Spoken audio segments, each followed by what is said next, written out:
The first sign of the alien armada appeared on long-range sensors as a faint distortion in the Kuiper belt. Commander Jessica Reeves stood on the bridge of the UEN Thunderchild, watching as the tactical display transformed the anomaly into recognizable shapes. 17 vessels, each larger than anything humanity had ever constructed, moved with impossible precision toward the outer planets. "Are we recording this?" Reeves asked, her voice steady despite the tension knotting her shoulders. Lieutenant Donovan nodded from the sensor station. "Every byte, Commander. Earth Defense Command is receiving the feed in real time." The Thunderchild was humanity's pride, a Marathon-class heavy cruiser bristling with railguns, missile pods, and 3 experimental plasma lances. Its angular, asymmetrical hull bore the scars of the Mars rebellions, patches of newer armor plating visible against the older sections. Not pretty, but functional. Humans had never prioritized aesthetics in warship design. Survival always trumped appearance.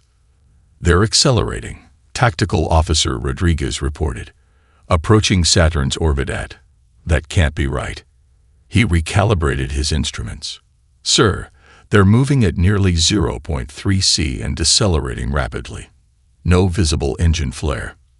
Reeves leaned forward. The aliens had covered in hours what would take human ships weeks. Any electromagnetic emissions?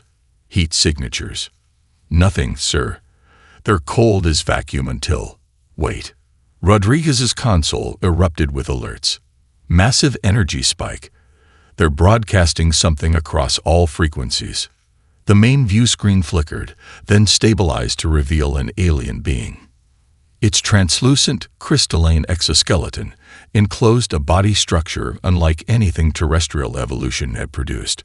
Multiple limbs moved with fluid grace as faceted eyes studied the camera. When it spoke, the ship's translation matrix struggled before producing stilted English. "Attention, primitive vessels. You have been graced by the arrival of the Galactic Consortium Hegemony. I am Admiral Iran, Executor of Integration Protocols.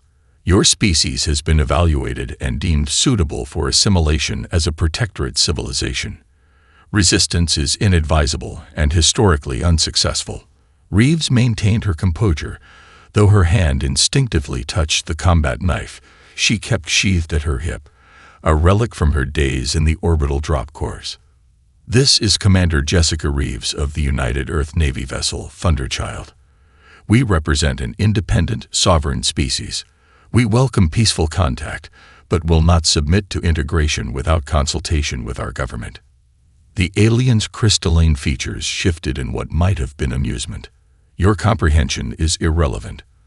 We have studied your transmissions and technological development. You possess nuclear fission, preliminary fusion capabilities, and rudimentary spaceflight limited to your home system. Your military vessels display inefficient design principles and outdated weaponry." The view screen expanded to show the alien fleet in formation around Saturn, their ships resembling perfect geometric shapes carved from some impossible transparent material. They gleamed in the distant sunlight, making the Thunderchild and its escort vessels look like industrial garbage by comparison. "The consortium has incorporated 17 species into our collective. None have regretted the benefits of our guidance. Your planet will be restructured for optimal resource utilization. Your population will be categorized by aptitude and assigned appropriate functions." The alien commander's voice became almost sympathetic. "This process has been refined over 12,000 years. Disruption will be minimal if cooperation is immediate." In the tense silence that followed, Reeves studied the alien vessels more carefully.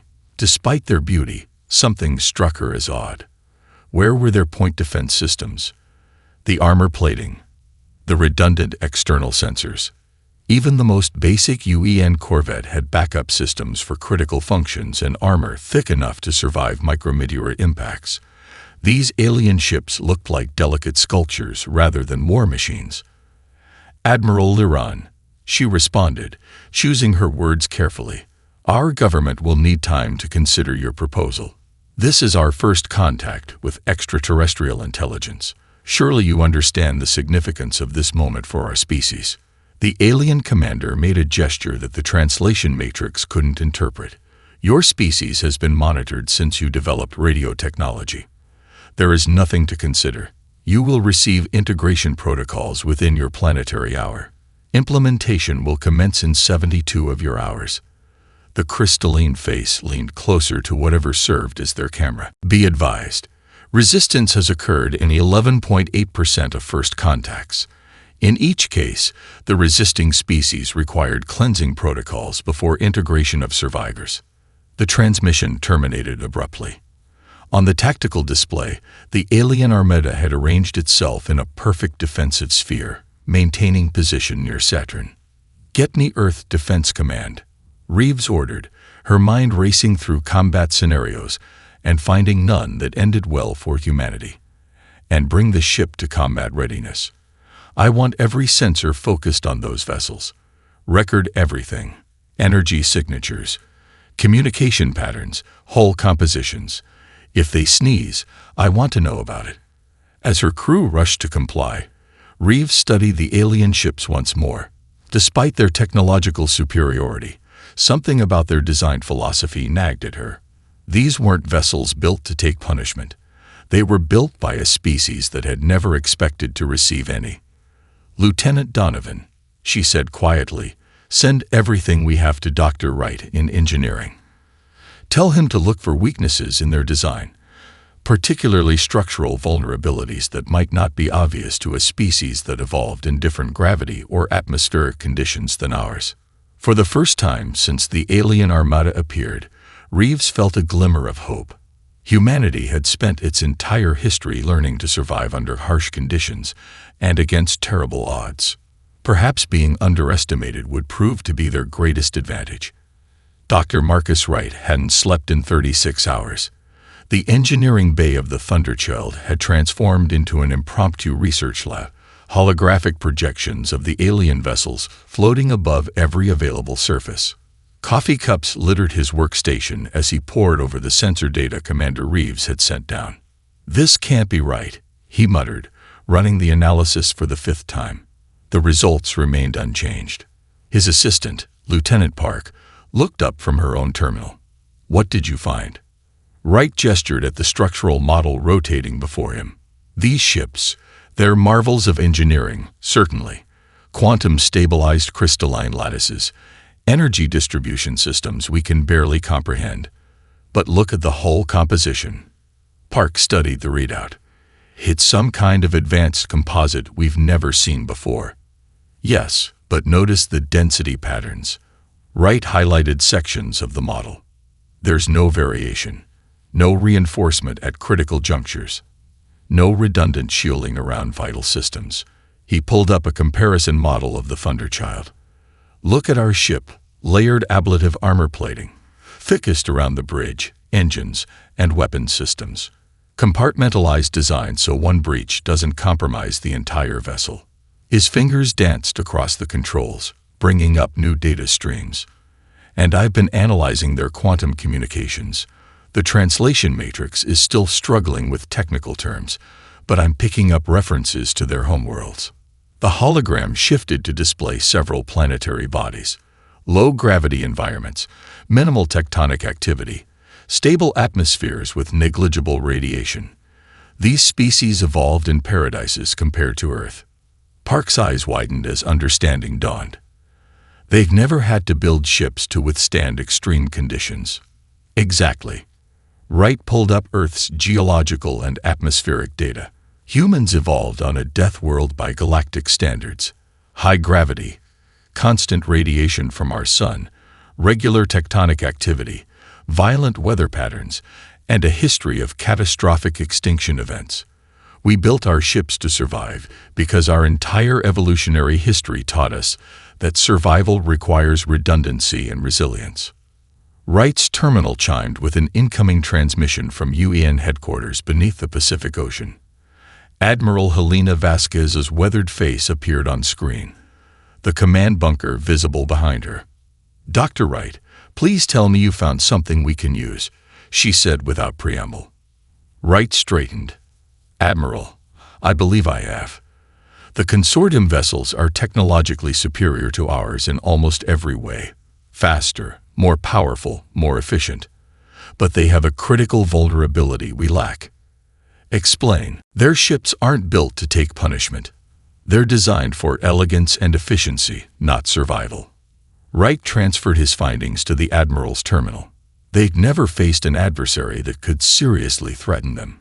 So they've optimized for perfect defense over defense. No redundant systems, minimal structural reinforcement, centralized rather than distributed command networks. Vasquez studied the data, her expression shifting from grim to thoughtful. You're saying their ships are glass cannons. Precisely. They can hit harder than anything we've ever built, but they can't take a hit like we can. Wright highlighted the energy distribution network of the alien flagship. Their power systems are centralized rather than compartmentalized. One significant breach could cascade through their entire grid. In the command bunker, Vasquez turned to her strategic team. The camera caught their hushed conversation before she returned her attention to Wright. "Doctor, what about their weapons systems? Our defense screens won't hold against whatever they're using." Wright nodded grimly. "They're using directed energy weapons we can't hope to match. Some kind of quantum disruption technology." But he pulled up a new simulation. Their targeting systems are calibrated for precision strikes against similar technology. They're not designed to handle multiple smaller targets or unconventional attack vectors. Vasquez's eyes narrowed. "Are you suggesting what I think you're suggesting?" "Admiral, they expect us to fight like them, to try matching their technology and failing. But we should fight like humans. Dirty. Improvisational. Willing to take hits to deliver hits." Wright's voice grew more confident. "The Thunderchild and our other vessels have modular missile systems that can be reconfigured for different payloads. If we load them with kinetic penetrators instead of explosives, essentially turning them into railgun projectiles, their defense systems might not register them as weapons until impact." For the first time since the crisis began, Admiral Vasquez smiled.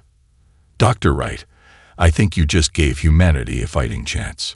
She turned to her staff. "Get me the Joint Chiefs and the Secretary General, and prepare all UEN vessels for combat configuration Delta 9. As the transmission ended, Wright slumped back in his chair, exhaustion finally catching up with him. Lieutenant Park handed him a fresh cup of coffee. "You really think we can win against that?" she asked, nodding toward the hologram of the alien armada. Wright stared at the elegant, beautiful, and fatally flawed vessels of the consortium. They've never fought a species that evolved on a world that tries to kill them daily. They've never had to improvise or adapt under fire. He took a sip of coffee. They've never met humans before. The mood in the UEN Thunderchild's briefing room was somber as Commander Reeves addressed the assembled officers. A holographic countdown floated above the tactical table. 1842. 15 remaining until the consortium's deadline expired. "Admiral Vasquez has authorized Operation Spearhead," Reeves announced, bringing up tactical displays of 5 vessels. "The consortium expects us to either surrender or mount a conventional defense. We're doing neither." The display shifted to show 5 smaller ships, Harrier-class stealth corvettes, each barely a quarter the size of the Thunderchild. Originally designed for covert surveillance of the asteroid belt during the Mars rebellions, they represented the pinnacle of human stealth technology. The Barracuda, Shadowfin, Nighthawk, Whisperwind, and Silentium will deploy immediately, Reeves continued. Their mission is simple but crucial. Approach the consortium fleet undetected and deliver a first strike that will disrupt their battle formation. Lieutenant Commander Ortiz, tactical officer of the Thunderchild, raised a hand. "What kind of payload are they carrying?" "Our conventional warheads won't scratch those crystalline hulls." A grim smile crossed Reeves' face. "No warheads at all. Dr. Wright's analysis suggests their defense systems are calibrated for energy weapons and explosive ordnance." She brought up a new schematic. Each corvette has been equipped with modified kinetic penetrators, essentially solid tungsten rods with minimal guidance systems and maximum mass. "Sir Angelo's spear," murmured one of the officers, referencing the ancient naval tactic of ramming. "Precisely," Reeves nodded. "Sometimes the oldest weapons are the most effective against new enemies. At impact velocities approaching 0.1 C, these penetrators will carry more energy than our largest nuclear weapons. And since they're primarily inert mass with minimal electronic signatures, the consortium ships might not even register them as weapons until it's too late." Aboard the stealth corvette Nighthawk, Captain Maya Ellis guided her vessel through the rings of Saturn, using the ice and dust as additional camouflage against consortium sensors.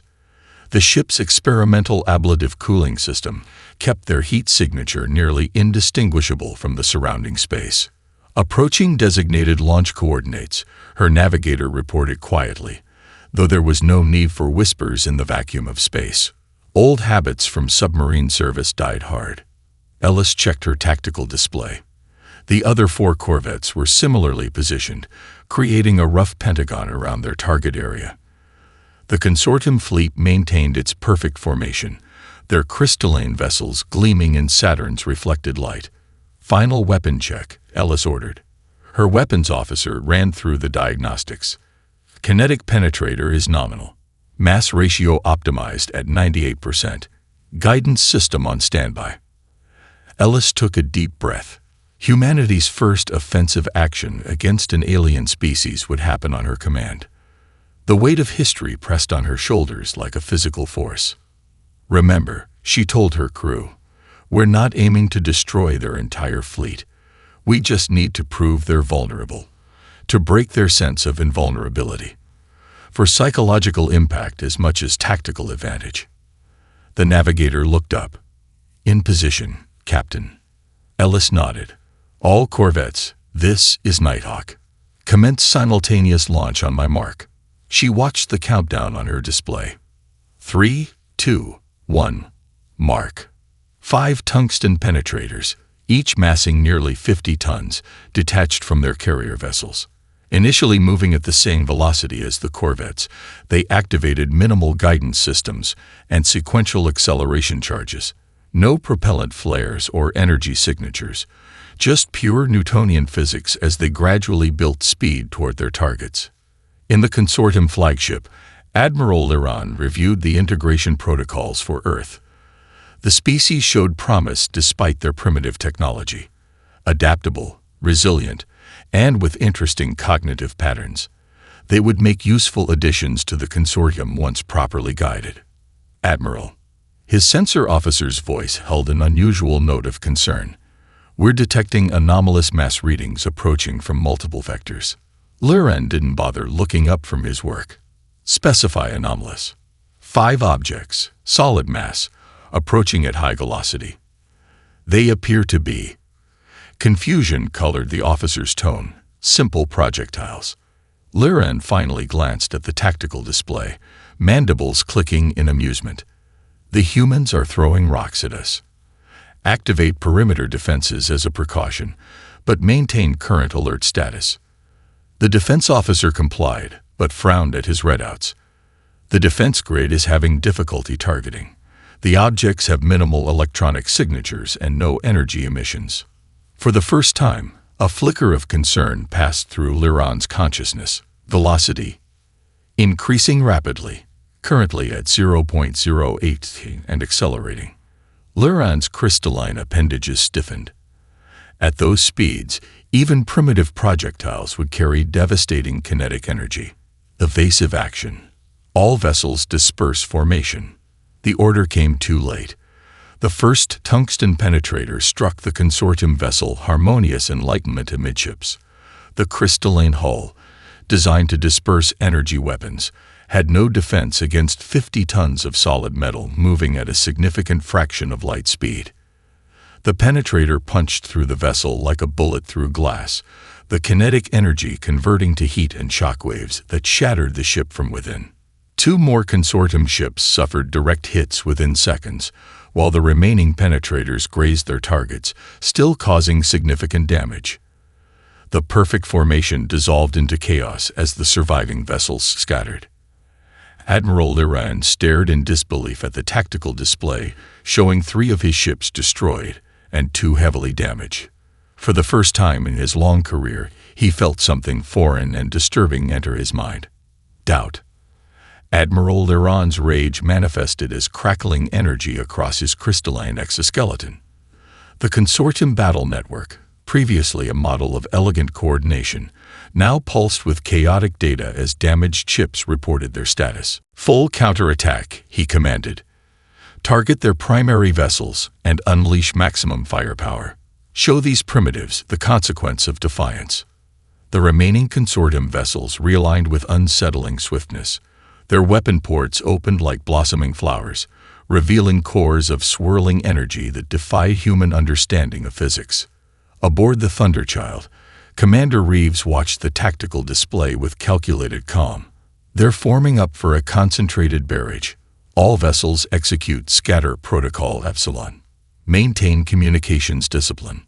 The human fleet, a patchwork collection of cruisers, destroyers, and frigates, broke formation in what appeared to be panicked disarray. But the seeming chaos concealed a deliberate strategy. Each vessel followed predetermined vectors designed by combat AIs to be unpredictable to alien targeting systems. "Incoming," Lieutenant Rodriguez shouted as the Consortium weapons discharged. The void between Saturn and Jupiter erupted with blinding energy. Streams of quantum disruption beams sliced through space, each capable of shearing a human vessel in half. The first wave caught the outer defensive screen of UAN ships. The destroyer Relentless vanished in a silent explosion. The frigate Dauntless lost its entire port section, but incredibly maintained power. 3 more ships disintegrated completely. Reeves gripped the command rail as the Thunderchild executed a high evasive maneuver that would have killed an unaugmented human crew. Damage report. "Glancing hit to our starboard armor belt," reported the damage control officer. "Sections 12 through 19 are compromised. Emergency bulkheads holding. Reactor containment stable." Reeves studied the battle display. The Consortium's opening salvo had destroyed 5 ships and damaged 7 more, a devastating blow by any military standard. Yet the human fleet had absorbed the punch and remained combat effective. "All vessels, execute attack pattern Delta 3, she ordered. "Weapons free. Prioritize targets according to Protocol 7. The human counterattack lacked the spectacular visual impact of the Consortium's energy barrage. Instead, hundreds of missiles erupted from launch tubes, their conventional drives quickly giving way to more advanced propulsion systems once clear of their motherships. Alongside them, Railgun batteries accelerated tungsten slugs to appreciable fractions of light speed. Aboard the Consortium flagship, the defensive systems officer reported with increasing alarm. "Admiral, their attack methodology is confusing. Multiple weapon types with varying signatures. Defense grid struggling to prioritize threats." Liron watched as his elegant defenses, designed to counter the coherent energy weapons used by all civilized species, attempted to track thousands of individual projectiles with wildly different properties. Some moved at near relativistic velocities. Others accelerated then decelerated unpredictably. Still others split into multiple submunitions. "This is barbarian warfare," he hissed. "No coherent doctrine, no recognizable patterns." 3 more Consortium vessels succumbed to the human barrage. Their perfect crystalline hulls, while impervious to energy weapons through quantum resonance defenses, shattered under the assault of kinetic impacts and distributed explosive force. The battle expanded across the orbital plane. Human ships, despite taking horrific damage, refused to die. The cruiser Indomitable, its entire command section vaporized, continued fighting with its auxiliary control center. The destroyer Resilience, split nearly in half by a Consortium beam, used emergency force fields to maintain atmospheric integrity, while its weapon systems continued firing. Reeves felt the Thunderchild shudder as another energy beam grazed their reinforced keel. "Target the lead vessel with plasma lances. All remaining kinetic batteries focus on their flagship's port section. Their sensor cluster appears more concentrated there." The Thunderchild's experimental plasma lances, humanity's best approximation of the consortium's energy weapons, discharged with a power drain that dimmed lights across the ship. The targeted alien vessel's defenses easily dispersed the energy attack. But the plasma lance served its purpose as distraction. While the alien ship's defenses focused on the energy threat, 20 railgun projectiles struck its port section in rapid succession. The cumulative kinetic force overwhelmed the crystalline lattice structure, sending fractures propagating throughout the hull. "They're adapting," Rodriguez warned. "Their defense grid is reconfiguring to better track kinetic projectiles." Reeves nodded grimly. As expected, Weapons Officer switched to secondary attack profile. Deploy the chaff clouds and blackwake countermeasures. As the human fleet executed its tactical shift, Reeves studied the consortium flagship. Despite the damage they'd inflicted, the aliens still held overwhelming technological superiority. This wasn't a battle humans could win conventionally. But winning wasn't the objective. The battle plan called for something far more human, making victory so costly that the enemy would question whether it was worth the price. The Thunderchild rocked under another direct hit, this one penetrating deeper into the armored hull. Emergency sirens wailed as compartments decompressed, and damage control teams rushed to contain the breach. "Reactor containment holding at 87%, reported engineering. "We can maintain combat operations."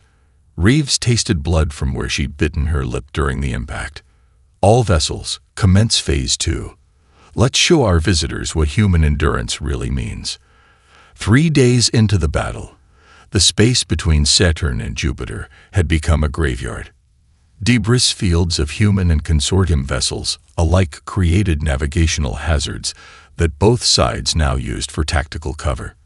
The elegant opening formations had given way to a brutal war of attrition that the consortium had never experienced in its 12,000 years of military dominance. Aboard what remained of the Thunderchild, Commander Reeves supervised repairs from the Auxiliary Command Center. The main bridge had been destroyed 6 hours earlier by a direct hit, claiming the lives of 12 crew members, including Lieutenant Rodriguez. Her uniform was stained with hydraulic fluid and blood. Some of it hers, most of it from wounded crew she'd helped drag to the medical bay. "Status report," she demanded, her voice hoarse from breathing superheated air during the last hull breach. Chief Engineer Kovacs looked up from his terminal, his face illuminated by emergency lighting. "Main reactor stable at 64% capacity. Fabrication units are working at maximum output, but we're running low on raw materials for repairs. We've cannibalized sections 23 through 29 to reinforce the core structural supports. Weapons. 2 railgun batteries still operational. Missile tubes are empty. Plasma lances are offline. Cooling systems were compromised in the last attack." Reeves nodded, processing the information with the cold calculation of a commander who had accepted that survival was a distant secondary objective to their mission. "And the rest of the fleet?" Communications Officer Park grimaced. 19 vessels still combat capable, though capable is generous for some. The Indefatigable is fighting with its engineering section only. Everything forward of Frame 40 is gone. The Resolute is using its maneuvering thrusters to aim since its targeting systems are destroyed. Under different circumstances, Reeves might have ordered a retreat. But against an enemy with superior propulsion technology, retreat meant annihilation.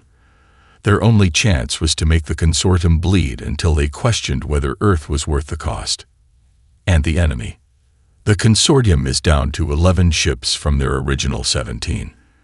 Their flagship has sustained significant damage but remains operational. Their formation discipline has broken down completely. They're fighting as individual vessels now rather than as a coordinated force. A grim smile crossed Reeves' exhausted face. They're not used to losing ships. Each loss disrupts their battle network more than they anticipated. The tactical display flickered as it struggled to maintain power. The remaining consortium vessels had adapted somewhat to human tactics, but their fundamental design philosophy remained unchanged. They weren't built to fight prolonged battles or sustain heavy damage. "Commander," Park said suddenly, Long-range sensors are detecting a new energy signature approaching from the direction of the inner system. Reeves felt her heart sink. If the consortium had called for reinforcements, the human fleet wouldn't survive another hour. Classification. It's. Park's eyes widened. It's one of ours. Signature matches. This can't be right. It's the Leviathan. A murmur ran through the auxiliary command center. The Leviathan was supposed to be a myth, a rumored super-heavy dreadnought built in secret within the dwarf planet Ceres. Military scuttlebutt claimed it represented a quantum leap in human military technology, incorporating experimental systems that the UEN had deemed too risky for conventional vessels. The tactical display updated to show a vessel that defied conventional design logic. Unlike the sleek consortium ships or even the angular human military craft, the Leviathan resembled a mobile asteroid more than a spacecraft. Irregular, asymmetrical, with weapons emplacements seemingly scattered at random across its surface. Its size dwarfed anything in either fleet. All UEN vessels, this is Admiral Vasquez aboard the Leviathan. Came a transmission on the encrypted command channel. Clear firing solutions and maintain your positions. We're ending this standoff. Even through the static-filled transmission, Reeves could hear the confidence in Vasquez's voice. The auxiliary command center erupted in cheers, but Reeves raised a hand for silence, her attention fixed on the consortium flagship. Admiral Liran could not comprehend the data his sensors presented. The human reinforcement wasn't just large, it was monstrous, an abomination against all principles of elegant ship design. Its energy signature suggested power systems that should have been beyond human capability. "What is that thing?" he demanded. His second-in-command had no answer. The once pristine command deck of the flagship now bore the scars of battle, shattered control panels, emergency force fields containing hull breaches, the bodies of fallen crew members who had never expected to die in battle against primitives. The tactical officer's voice shook with uncharacteristic emotion. "Admiral, it's powering up a weapon system unlike anything we've encountered. Energy readings are off the scale." For the first time in his 3-century life, Admiral Liran felt genuine fear. The consortium had conquered through overwhelming technological superiority and the psychological impact of apparent invincibility. Both advantages had evaporated in the crucible of this unexpected conflict. "All vessels," he transmitted, his crystalline voice crackling with harmonics his officers had never heard before, "disengage and prepare for emergency transition to superluminal." The order that no consortium commander had ever given, "retreat," echoed through the battle network, sending shockwaves of disbelief through the surviving ships. 6 months after the Battle of Saturn, Earth had transformed. The wreckage of consortium vessels provided technological insights that accelerated human development by decades. Reverse engineering teams worked around the clock in orbital facilities, their discoveries filtering down to planetary industries with unprecedented speed. Commander Jessica Reeves, now Captain Reeves, stood in the observation deck of the Mars orbital shipyard, watching as construction drones swarmed around the skeletal frame of the UEN Defiance. Unlike the previous generation of human warships, this vessel incorporated consortium technology with human engineering principles. Impressive, isn't it? Admiral Vasquez joined her at the viewport. Quantum-reinforced hull plating with our traditional compartmentalized design philosophy. Their propulsion systems with our redundancy protocols, the best of both worlds. Reeves nodded, studying the distinctive asymmetrical hull that characterized human vessels. "Have we received any new intelligence on consortium movements?" Their retreat wasn't just tactical, it was strategic. They've pulled back to fortify their core systems. Vasquez handed Reeves a secure datavad. "Our deep space monitoring stations detected significant communications traffic. The hegemony is experiencing something they've never faced before. Internal division."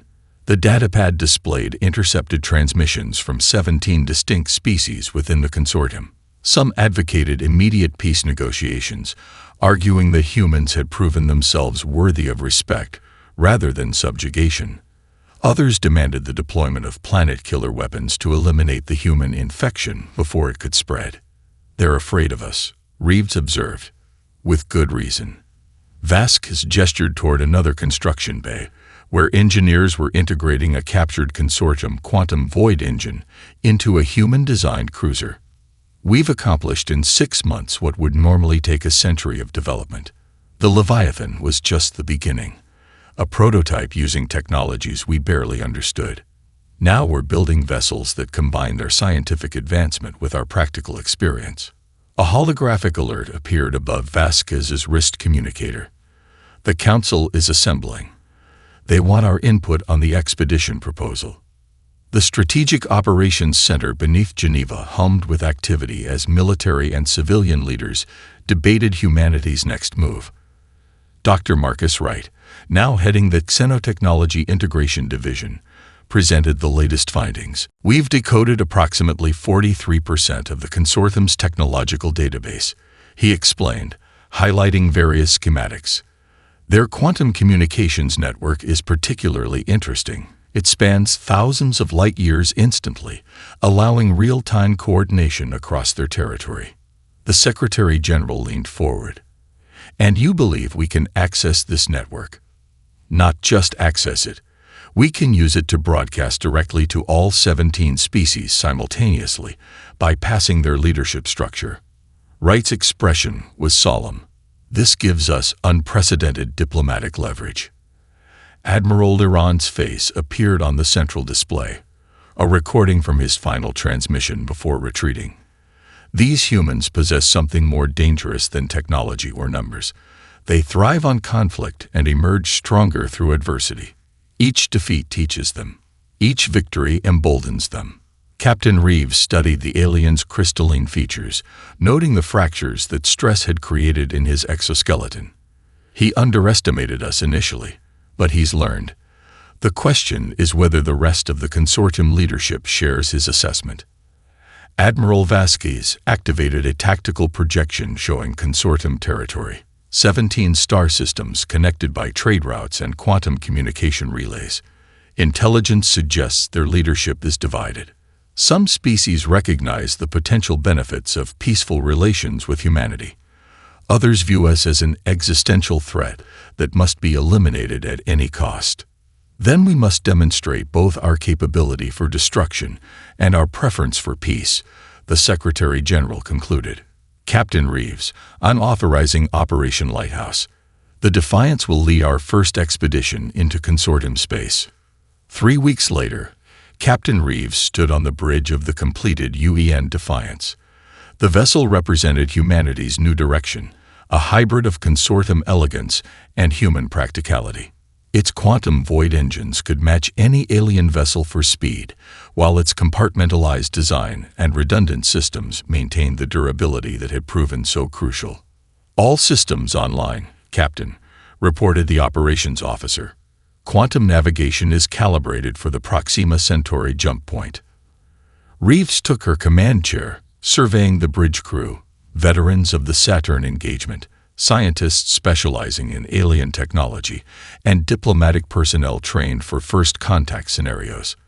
This mission wasn't about conquest, but a show of force to enable meaningful negotiation.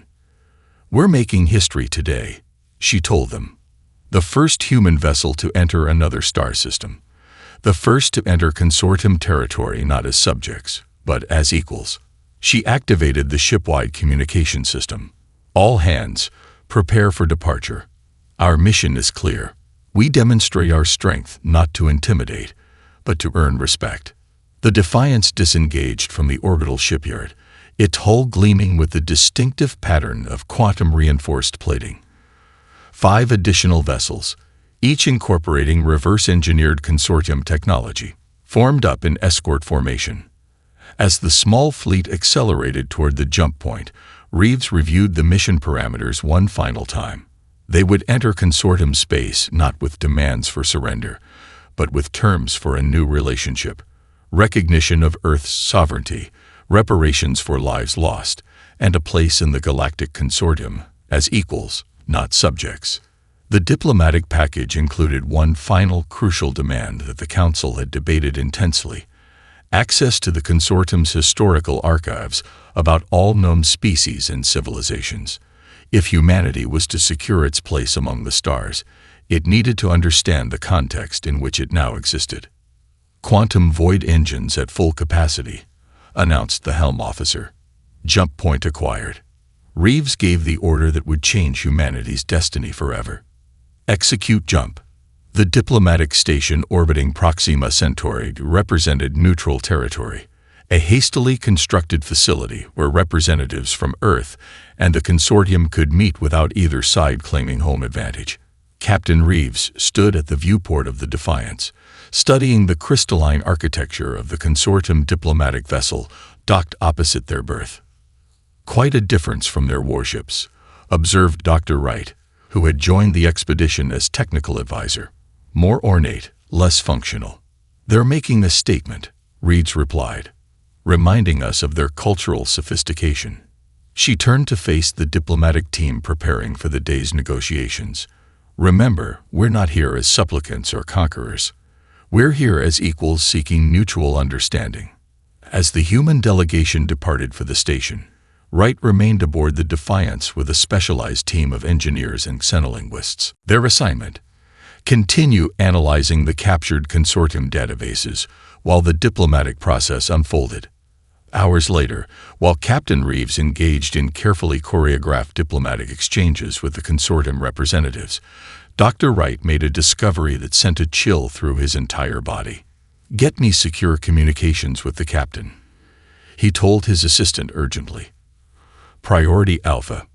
When Reeves' face appeared on the screen, Wright didn't waste time with pleasantries. "Captain, we've decrypted a sealed section of the quantum memory core from the captured flagship. There's something you need to see immediately." The diplomacy team created a pretext for a recess, allowing Reeves to return to the Defiance without arousing suspicion. In Wright's laboratory, holographic projections displayed ancient text and star charts that predated the Consortium itself. "What am I looking at?" Reeves asked. "The real reason they came to Earth." Wright manipulated the display to highlight specific sections. 15 million years ago, a civilization they call the predecessors left warning beacons throughout this sector of the galaxy. The warnings describe a world orbiting a yellow star, third from its sun, with a single large moon. Reeves' expression hardened. "Earth." "Exactly. According to these records, the predecessors predicted the rise of a species they called the Devourers, beings with unyielding resilience who would eventually spread throughout the stars and consume all in their path." Wright brought up another section of text. The Consortium discovered one of these beacons 800 years ago. They've been monitoring Earth ever since, watching our development with growing concern. When we achieved spaceflight capability beyond our solar system, they decided to implement containment protocols. "Containment?" Reeves asked, though she already suspected the answer. "Extermination or subjugation." Wright's voice was grim. "They believe we're this prophesied species that will destroy galactic civilization if allowed to expand unchecked." The diplomatic chambers fell silent as Captain Reeves laid out humanity's discovery. The Consortium representatives, crystalline beings of various forms representing their ruling council, shifted uncomfortably. "You came to eradicate us based on an ancient prophecy," Reeves stated, her voice level despite the anger burning beneath her words. "You attempted genocide based on the warnings of a long-dead civilization." The lead Consortium diplomat, a being named Salthus, inclined its crystalline form in acknowledgement. "We have stewarded galactic civilization for 12,000 years, guided by the wisdom of the predecessors.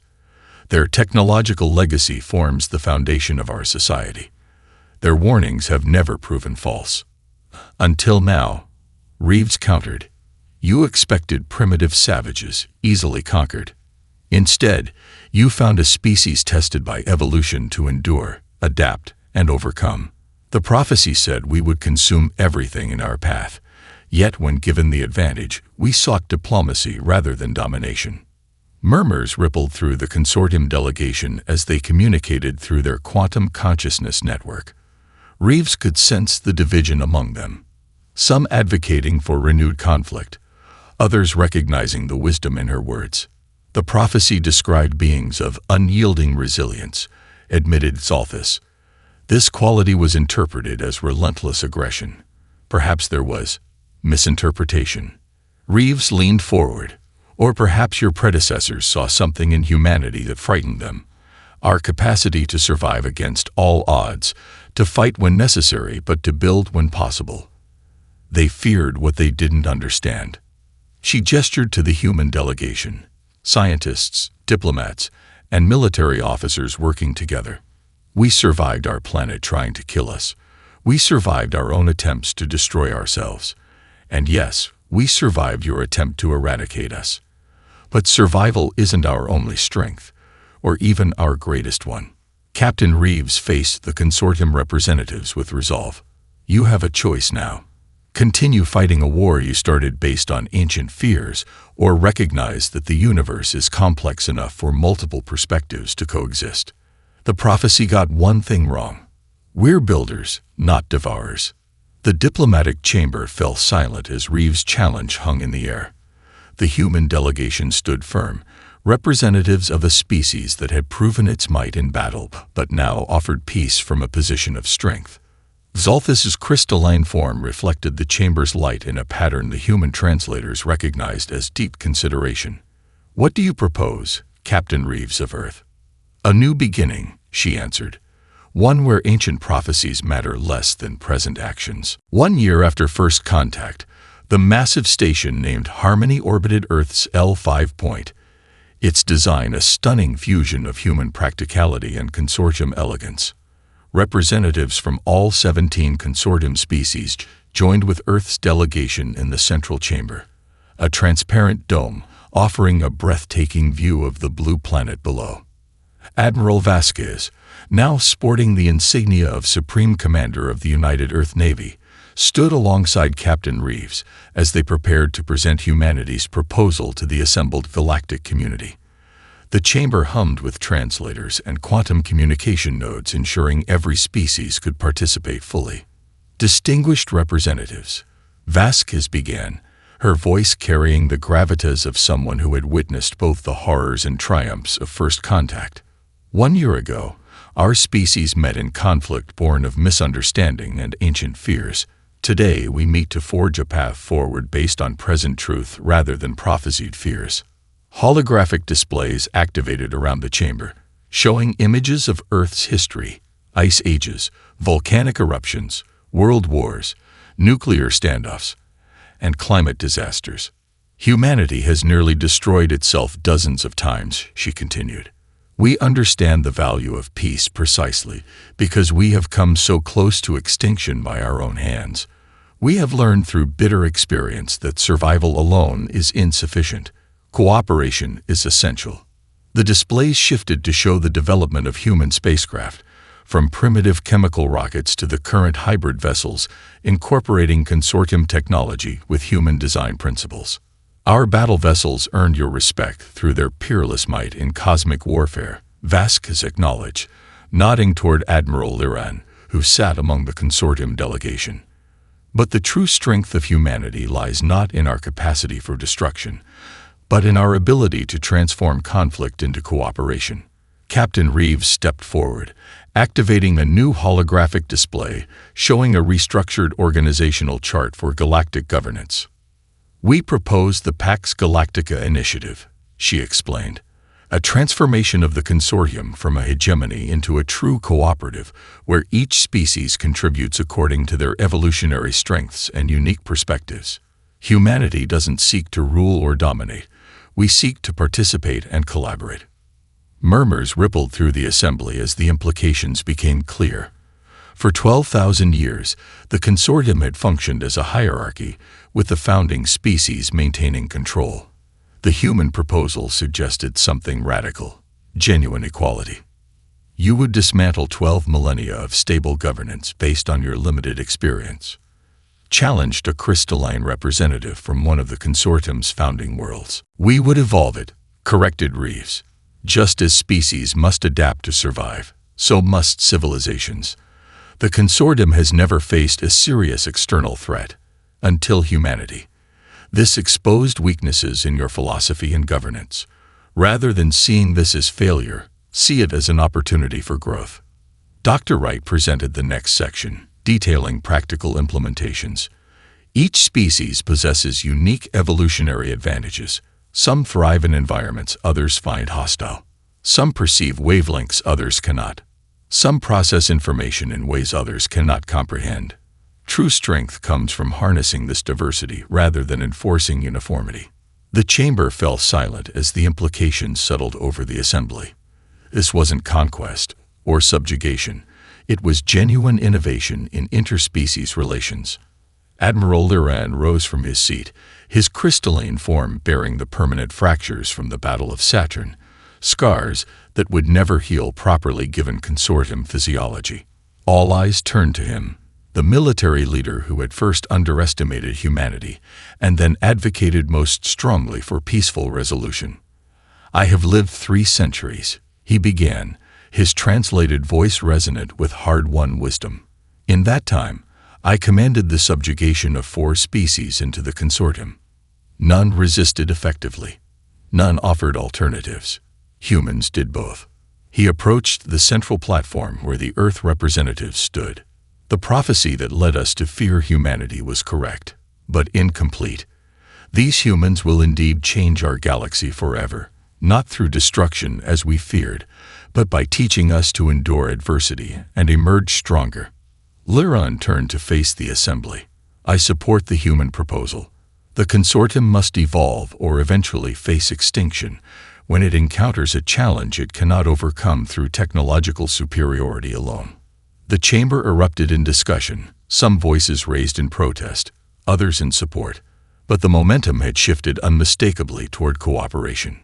3 months later, the UEN Thunderchild, fully repaired and retrofitted with hybrid technology, prepared to lead the first joint human consortium expedition beyond the galactic rim. Captain Reeves stood on her bridge, surveying her crew, which now included specialists from 6 consortium species working alongside humans. The mission pod contained scientific equipment designed to explore regions of space previously inaccessible to either humans or the consortium alone. Their integration of technologies had created vessels uniquely capable of venturing into the unknown. "All systems ready, Captain," reported her executive officer. "Quantum void engines at full capacity."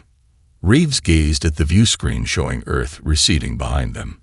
The battle vessels that had once proven humanity's might in warfare now served a greater purpose: exploration and discovery. "Take us out," she ordered, "beyond charted space."